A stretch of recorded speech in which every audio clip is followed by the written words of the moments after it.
পর্যাপ্ত সরবরাহ থাকলেও বাজারে 15 থেকে 20 টাকা বেড়েছে পেঁয়াজের দর। একই সঙ্গে বেড়েছে ব্রয়লার মুরগি এবং ডিমের দামও।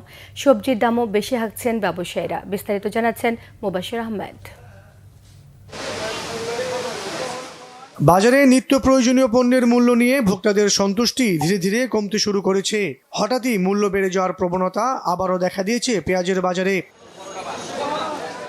পর্যাপ্ত সরবরাহ থাকলেও হুট করেই বাজারে বেড়েছে পেঁয়াজের দাম। কারণ বাজারের পাইকারি পেঁয়াজের আড়তে পাবনার দেশি পেঁয়াজ বিক্রি হচ্ছে 70 থেকে 72 টাকা কেজিতে, যা খুচরা দোকানে বিক্রি হচ্ছে 80 টাকায়। পাইকারি 10 জন পেঁয়াজ আনছে 8 জনে, 2 জন শহরে থাকে, তখন আমি 2টা বেশি দেন নিবো কেমনে?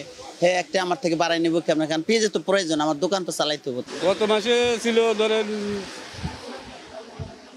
50, 52, 54, 58 এরকম আস্তে আস্তে বাড়তে বাড়তে এ পর্যন্ত 70, 72, 74 পর্যন্ত। এদিকে বেড়েছে চালের দামও। 15 দিনের ব্যবধানে মিনিকেট চালের দাম বেড়েছে কেজিতে 3 টাকা পর্যন্ত, বিক্রি হচ্ছে 80 টাকা কেজিতে।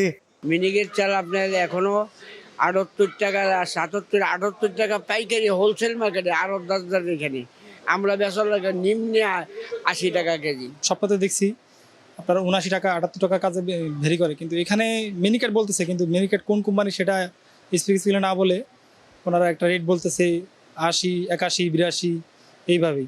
একই সাথে সপ্তাহের ব্যবধানে 15 টাকা বেড়ে ব্রয়লার মুরগি বিক্রি হচ্ছে 170 টাকায় ও ডজন প্রতি ডিম বিক্রি হচ্ছে 135 টাকা।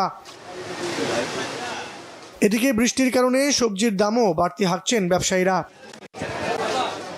মোবাশির আহমেদ, বাংলা ভিশন, ঢাকা।